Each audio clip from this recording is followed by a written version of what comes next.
Bueno, muy buenas tardes para todos. Muchas gracias por acompañarnos en otro espacio de RH para la excelencia. Hoy nos sentimos muy emocionados porque estamos con una persona que puede ser uno de los más grandes referentes en los equipos de recursos humanos y las personas que hacen parte de las áreas de recursos humanos, y es José Manuel Echeverry. José, ¿cómo estás? ¿Cómo te ha ido? Muy bien, gracias. Muchas gracias por la invitación y gracias pues por las palabras tan generosas. El problema cuando uno genera tantas expectativas es que luego cumplirlas se vuelve muy difícil, pero, pero Claro, encantado de claro. estar en este espacio. Totalmente, pero el nivel está muy claro y por eso mismo lo decimos de esa forma. Así que a ti muchas gracias por acompañarnos y por permitir, como siempre, compartir esas experiencias con los equipos y personas que hacen parte del mundo de recursos humanos, porque definitivamente hay mucho para aprender. Rápidamente, José, cuéntanos un poquito de tu formación y tu experiencia antes de llegar a protección. ¿Y hoy qué estás haciendo? Bueno, mi nombre es José Echeverry, como bien lo dijiste al inicio. Llevo un poco más de 15 años en recursos humanos. Soy apasionado por el deporte y por aprender principalmente. Me encanta pues leer y en general aprender de todo lo que aparezca por ahí de pronto en exceso, en el sentido que me gusta leer como de todo un poco más allá de recursos humanos. Digamos que en estos 15 años o un poco más de 15 años tuve la oportunidad de participar como en proyectos en Latinoamérica, en diferentes países y creo que eso me brindó un aprendizaje gigante desde el punto de vista de conocer diferentes culturas y también aprender diferentes temas. Y hoy estoy como vicepresidente en protección, acá ya voy a completar este enero, cumplo 4 años en la compañía, muy feliz y enamorado de la empresa, sin lugar a dudas, por muchas cosas que tiene que hace que uno se enamore. Y previo a protección estaba viviendo en México, estaba a cargo también del área de recursos humanos para México y Centroamérica, en una compañía británica de consumo masivo que por el nombre no es muy conocida, pero por las marcas sí. La compañía se llama RB, Reckitt Benckiser, y digamos que ahí estuve una buena temporada también de mi tiempo como gestionando varios países. Soy ingeniero industrial, vengo de trabajar en áreas distintas a recursos humanos y luego cambiar recursos humanos donde, como te dije al inicio, llevo un poco más de 15 años y estoy feliz. Yo creo que para mí esto no es un trabajo, sino una pasión y de verdad me encanta lo que hago y lo disfruto muchísimo. Genial, José. Eso se nota claramente en la forma como interactúas con la audiencia, con la compañía, y obviamente al no hablar con personas que han trabajado cerca a ti, pues siempre manifiestan, más allá del conocimiento y la experiencia, es la pasión por lo que se hace. Y por eso mismo, pues nos emociona mucho poder compartir un poquito esa experiencia. Así que gracias, José. Y que nota como ese cambio también que tuviste de estar en otras áreas a llegar a recursos humanos y definitivamente como poder integrar todas esas capacidades para el desarrollo de los equipos de trabajo, que es el pilar fundamental para que las empresas crezcan. Y ahora entrando en ese tema, vamos a hablar un poquito de la importancia del liderazgo. Digamos que tú que has pasado por compañías de toda la región, en roles desde mandos medios hasta líder, pues has visto la importancia que tiene un buen liderazgo en tu organización, y muchas compañías, digamos, que ven este desarrollo desde las conferencias o actividades que se puedan prestar para que sus líderes puedan seguir ejerciendo una mejor condición y capacidades, pero generalmente estas actividades no tienen unos réditos a largo plazo, sino que hay más cosas que se deben hacer. ¿Cómo crees tú que se debería medir ese desarrollo del liderazgo de los equipos de trabajo que están ejerciendo pues, actividades de líderes? Sí, yo creo que tocaste, y antes de entrar como muy rápido, antes de entrar a cómo evaluar a los líderes o la evolución, yo creo que hay dos puntos súper relevantes. El primero gira alrededor de la importancia del liderazgo en las compañías. Yo creo que las compañías se transforman únicamente si los líderes se transforman. Y creo que eso es muy importante porque eso hace que las compañías hay veces tiendan a creer que enseñar o desarrollar líderes es muy sencillo y por eso, tal cual como tú bien lo mencionas, terminamos en turismo académico, haciendo ese tipo de conferencias que por supuesto son importantes y son relevantes, pero no son suficientes. Uno tiene que ir mucho más allá porque la expectativa, y yo creo que en este nuevo mundo y últimamente, no solo las nuevas generaciones, sino cualquier generación, está esperando mucho más de los líderes, tanto con las compañías como los equipos, como la comunidad. Entonces yo creo que el estándar es otro. Por eso creo que este tema de liderazgo está tomando cada vez más relevancia. Siempre ha sido importante, pero ahora toma mucho más relevancia. Y lo segundo es que para ver la evolución uno de un líder o el liderazgo en las compañías, uno tiene que considerar que los líderes tienen tres responsabilidades gigantes. Una desde el punto de vista de la estrategia, la segunda alrededor de producir resultados y la tercera alrededor de las personas. Creo que hay veces tendemos a creer que los líderes o medir la evolución de los líderes por una sola de las tres. De hecho, muy pocas veces alrededor de las personas. Inclusive los líderes tienden a tercerizar la gestión del desarrollo del talento de las personas en las áreas de recursos humanos, que creo que eso es un error estratégico sin lugar a dudas. Entonces, yo creo que esas tres variables también te marcan un poco cómo evoluciona un líder desde el punto de vista de la estrategia. Uno sí tiene que mirar si realmente tienen la visión clara y son capaces de transmitirla apropiadamente, y si realmente son referentes desde ese punto de vista, no solo dentro de la compañía, sino también dentro de los equipos y la comunidad. Y ahí creo que hay varias herramientas para poder medir esa habilidad estratégica que tiene. Herramientas técnicas, por supuesto, hay bastantes. Y la segunda también es alrededor de los resultados. Creo que los resultados también es la más común. Yo creo que los líderes medimos la evolución de los líderes muchas veces por los resultados económicos, financieros que tienen las compañías, pero lo que pasa es que hay veces también consiguen esos resultados a costa de, o como yo digo, hay veces coloquialmente con un reguero de heridos atrás en el camino, y pues creo que tampoco tiene que haber un balance, tampoco puede ser de esa manera. Y creo que el tercero es lo que estamos hablando de personas, donde efectivamente en personas hay todo un reto, porque como decía al inicio, tendemos a tercerizar el talento en recursos humanos, y ahí creo que hay mediciones ácidas y menos ácidas. Yo recuerdo una ácida de un jefe cuando le pedí retroalimentación eh, sobre mi estilo de liderazgo, y él me contestó con una pregunta, o me hizo una pregunta que me dejó pensando. Hoy todavía me la sigo haciendo, y creo que es una manera ácida de medir la evolución del liderazgo, y es: ¿cuántos líderes has creado? Esa fue la pregunta que me hizo ese jefe en ese momento, que creo que es distinto a cuántos seguidores tengo, pues porque aplica la misma analogía con las redes sociales. No se trata de seguidores, se trata de realmente la posibilidad o tu capacidad de crear nuevos líderes. Y yo lo mido hoy. De hecho, yo tengo los que me conocen más desde hace mucho tiempo saben que yo tengo una libretica muy pequeña, por acá la mantengo siempre, y digamos que yo todos los años verifico como en esa libreta cuántos líderes hoy he creado desde el punto de vista de cuántas personas, en términos prácticos, esto es cuántas personas tienen un cargo similar al tuyo o superior. Y si tu respuesta es cero, pues tal vez tu evolución no es evolución, sino involución. Entonces yo creo que eso es una medida muy ácida de poder determinar qué tan buen líder eres, cuántos líderes has podido crear y desarrollar nuevos. Otra manera de poderlo medir ese liderazgo es el desempeño, también desde el punto de vista de cuál es el desempeño de tus equipos de trabajo versus otros equipos en la compañía, desde el punto de vista numérico de resultados. Eso también te va marcando una estampa de qué tan buen líder es. Normalmente la gente que no es tan buen líder siempre tiene muy buenas excusas y razones por las cuales su equipo no es el mejor, o siempre le faltan recursos, necesita nuevas personas, pero al final tiene que ver mucho con lo que estamos hablando, y es que en la medida que no tiene una buena habilidad de liderazgo, y seguramente ahora hablaremos de esas habilidades, o qué se tiene que hacer, pues sus resultados no son apropiados. Y otra también muy común que uno puede encontrar para medir la evolución de los líderes es, típicamente cuando uno mira en las compañías quiénes lideran las transformaciones, uno ubica muy fácil cuál es un líder que ha tenido una evolución muy positiva. Cuando estamos hablando de transformaciones, estamos hablando de innovación, de eficiencia en procesos, de retos de negocio en general, ya sean con comerciales, de marca, de productos, de servicios. Y típicamente es fácil identificarlos. Técnicamente también hay maneras de hacerlo, pero también es muy fácil identificar realmente esos líderes, cómo va su evolución.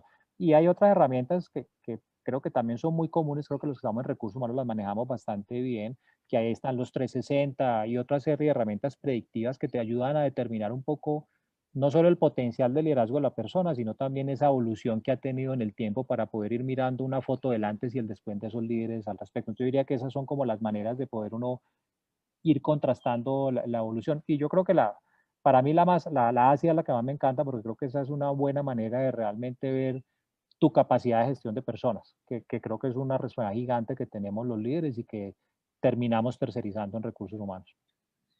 Buenísimo, José. Definitivamente acá nos diste pues una contextualización muy valiosa para entender cómo podemos promover esa medición de esos resultados de esas personas que son líderes o que hacen llamarse líderes, porque al final del día, como tú lo mencionas, es un tema en el que si el líder no evoluciona, la compañía no va a evolucionar. Y quiero tomar tus palabras para hacer como un pequeño resumen de lo que mencionaste.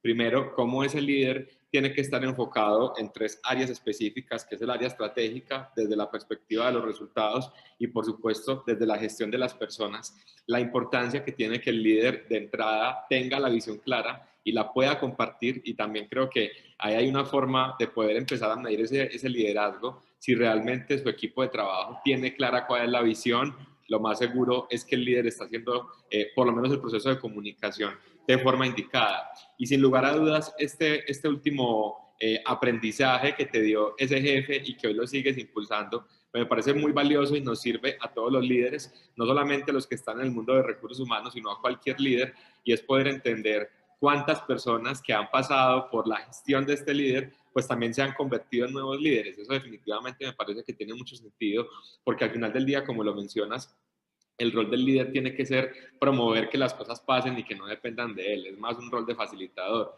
Yo rápidamente cuento una experiencia que tuve cuando estuve en una aceleradora en México, en 500 Startups. Una vez tuvimos un mentor que su papá estuvo al frente de una de las compañías de telecomunicaciones más grandes del mundo, y nos contaba lo que a mí me generó pues como un aprendizaje para toda la vida, y era que su papá le decía que la tarea de él todos los días era hacerse cada vez más obsoleto.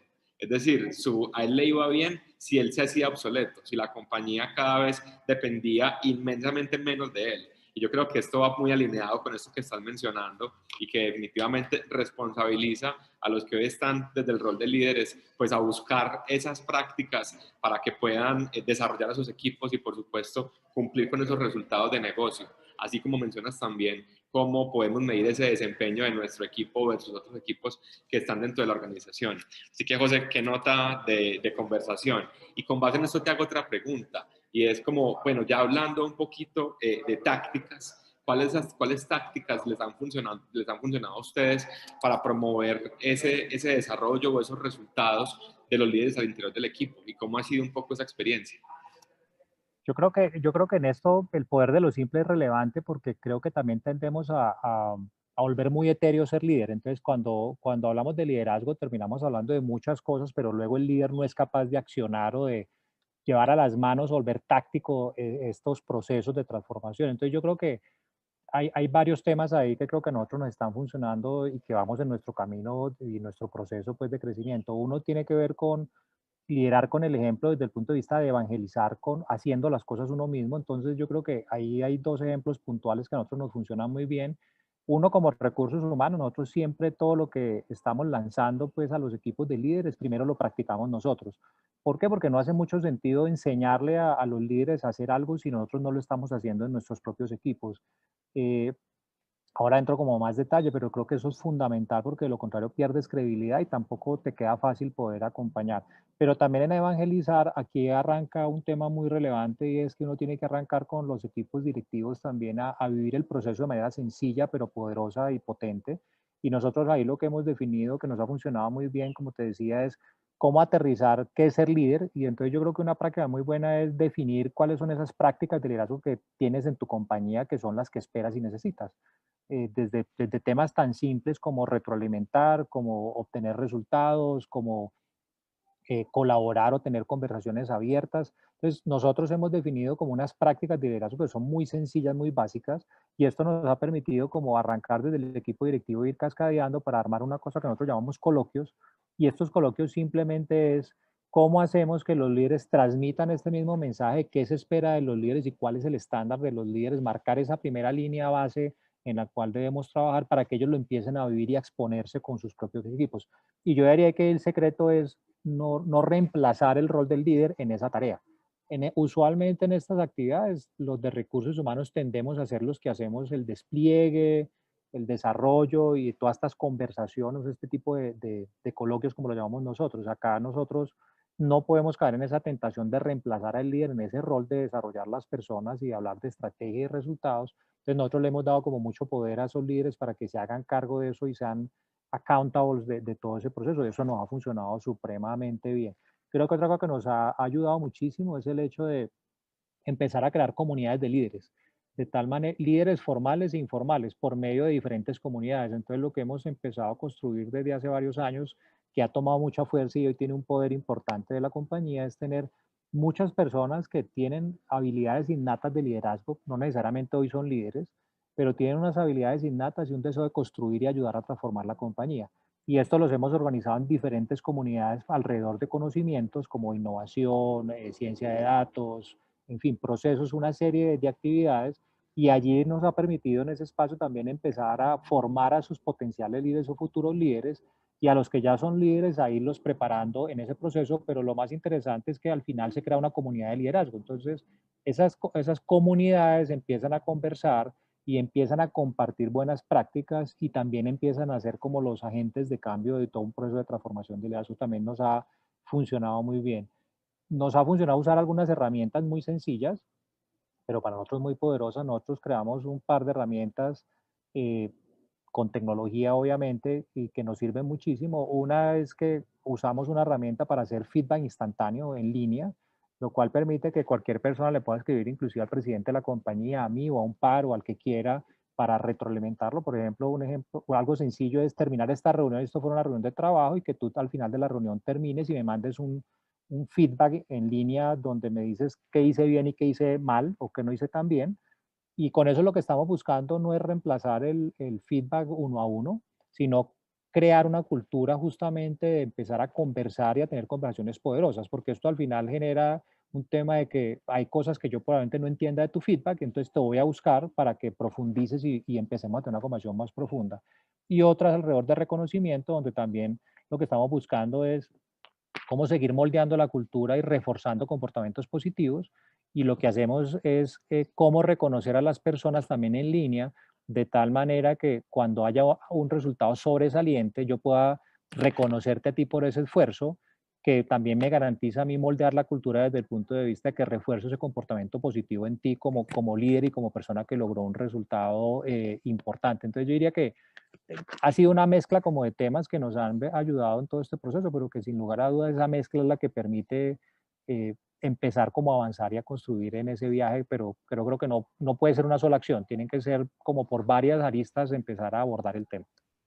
Buenísimo, José, eso está muy interesante, sobre todo porque en la medida que ibas contando como unas actividades, se nota de entrada que no es como una actividad que solamente está propuesta desde un área o de la dirección para que los demás simplemente pues como que cumplan con un guión, sino que realmente pues hay una construcción colectiva de estos espacios con una apertura a que personas que incluso no son líderes también participen, hagan parte de esa conversación y construyan los procesos para que se pueda ejercer pues como de buena manera ese seguimiento que conlleve a esa construcción de líderes que le den un alto valor a sus equipos y obviamente a la compañía. Hay algunas actividades muy interesantes como esos coloquios, esas comunidades de líderes que llevándolo un poco al entorno startup o a la pyme o a la compañía que está en proceso de crecimiento, pues muestra que no tenemos que ser una compañía de 9,000 personas para poder iniciar con esas actividades, sino que desde los inicios pues se vuelve muy importante que esté esta conversación y se permita promover ese diálogo constante para que los líderes puedan crecer. Creo que ahí también hay un punto fundamental y lo mencionas con un muy buen detalle y por supuesto la importancia del feedback y que ese feedback cada vez sea más abierto, más entre comillas inoportuno en el buen sentido para que las personas pues como que puedan caer en cuenta y puedan evolucionar. Esto es muy interesante. Por último, José, ya para que vayamos terminando y un poco para las personas que te van a escuchar, ¿qué libros para ti han sido muy importantes en tu carrera como líder y en el desarrollo que has tenido y que quisieras recomendarnos? Bueno, libros creo que hay bastantes. A mí me gusta como mezclar libros que sean muy especializados pues, de liderazgo, pero historias porque me conecto mucho con las historias. Hay un libro muy interesante de un grupo de remeros que van en la época de Hitler y ganan los Olímpicos, justamente. Ese libro es súper interesante porque habla justamente de muchos de estos temas que estamos hablando, pero narrado en toda esta historia. Ese libro se llama Remando como un solo hombre, viene en inglés y en español. El título en español es, como les acabo de decir, Remando como un solo hombre. Eso me parece que es muy interesante desde ese punto de vista por toda la historia. Hay otro muy bueno que se llama Creativity, también viene en inglés y en español, que es creatividad, que es del fundador de Pixar. Entonces muestra toda la historia desde la creación, cómo era una cultura distinta, disruptiva y ágil, digámoslo así, involucrando a los equipos, poniéndolos a trabajar interdisciplinariamente, pero también, digamos, construyendo la estrategia de abajo hacia arriba y generando con lo que estamos hablando de feedback, una cultura de un feedback muy crudo, este es tal vez el extremo, pero de feedback muy crudo, pero también con un reconocimiento muy contundente en diferentes aspectos, y no estamos hablando de reconocimiento económico, ese también me gusta muchísimo. Hay uno muy práctico que se llama The Talking Manager, viene en español. The Talking Manager es de Álvaro González Alorda.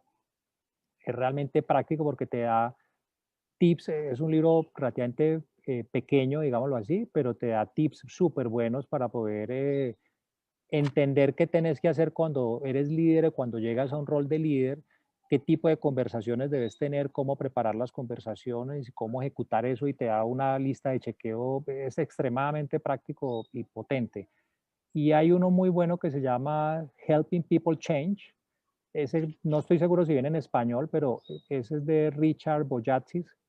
eh, pero Helping People Change lo que cuenta es una historia de realmente, tiene varias historias de compañías, pero lo que me parece potente de ese libro es que te explica cómo como líder realmente tenés que conectarte primero, tenés que realmente hablar de un propósito superior. Si no te involucras, no logras realmente transformar las personas y la compañía para poder realmente llegar a resultados extraordinarios. Entonces, no trata de cambiar la gente por cambiarla, trata es de cómo justamente se generan esas conexiones, cuáles son los momentos de verdad con tus equipos, cómo gestionar el bajo desempeño, cómo gestionar también el alto desempeño. Entonces, el libro también me parece súper interesante porque tiene también tips prácticos. Es un libro un poco más grande, pero sí me parece que es profundo en ese aspecto. Buenísimo, José. Gracias por todas estas recomendaciones. A todas las personas que van a ver esta conversación, pues también tendrán acceso a este material para que lo busquen. Pues definitivamente creo que hay gran valor acá. Pues José, no, de verdad que muchas gracias por este espacio, súper emocionados con esta conversación. Estoy seguro que muchas personas van a aprender y definitivamente que desde acá sigamos fortaleciendo esas capacidades y esa búsqueda para ejercer un mejor liderazgo, para tener compañías donde el bienestar crezca, la productividad y por supuesto la competitividad. Así que José, gracias por tu tiempo y nos vemos en una próxima ocasión. Muchas gracias a ustedes por la invitación, de verdad que lo aprecio mucho y de verdad que lo hablamos inclusive of the record. Yo creo que este tipo de foros son relevantes porque en la medida que compartimos qué nos funciona y qué no nos funciona, podemos tener una comunidad de líderes mucho más potente que permita realmente construir no solo compañías y personas, sino también aportar a la sociedad. Yo creo que nosotros tenemos una responsabilidad superior desde ese punto de vista y este tipo de foros creo que agrega mucho valor para ese punto. Absolutamente, Muchas seguir gracias. creando contexto. Gracias a ti, José, y a todos los que nos van a escuchar. Este es RH para la Excelencia, un espacio de Global Work en el que buscamos hablar con personas que han vivido experiencias sensacionales para que nos cuenten sus aventuras y cómo seguir creciendo como líderes y como personas en recursos humanos. Muchísimas gracias.